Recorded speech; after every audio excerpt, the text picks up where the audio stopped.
демалыс балалар үшін қуаныш пен шаттыққа толы уақыт. Нөмірі 61 Сұлтан бөбекжайында балалардың денсаулығын нығайтып, қызықты демалыс ұйымдастыру мақсатында түрлі сауықтыру шаралары өткізілді. Сумен ойындар, спорттық жарыстар, құммен қызықты ойындар, шығармашылық тапсырмалар, қимылды ойын-сауықтар әр күн ерекше, әр сәт қуанышқа толы болды. Жаздың жарқын естеліктері енді видеодан тамашалаңыздар.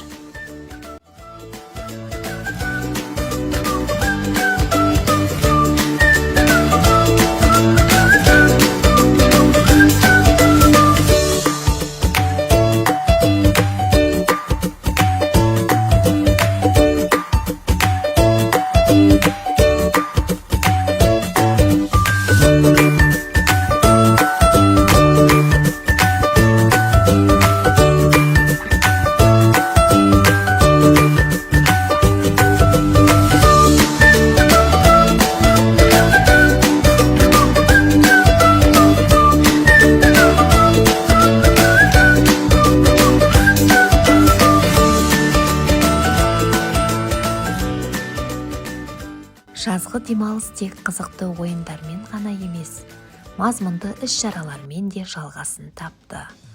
Бөбекжайымызда консультациялық пункт өз жұмысын жүйелі түрде атқарып келеді. Жыл бойы ата-аналар қабылданып, тәрбие мен оқытуға байланысты маңызды мәселелер бойынша көмек пен кеңес берілді. Сонымен қатар ата-аналармен тығыз байланыс орнатып, бірлескен спорттық жарыстар мен қызықты ойын-сауықтар ұйымдастырылды. Мұндай шаралар бала тәрбиесіндегі ата-ананың белсенді рөлін арттырып, ұжым мен отбасы арасындағы сенімді нығайтты. Бала баршамыздың ортақ қуанышымыз, ортақ жауапкершілігіміз. Ата-ана мен балабақша тығыз байланыста жұмыс істегенде ғана бала тәрбиесі нәтижелі болады. Біз бірге болсақ, биіктерге жетеміз.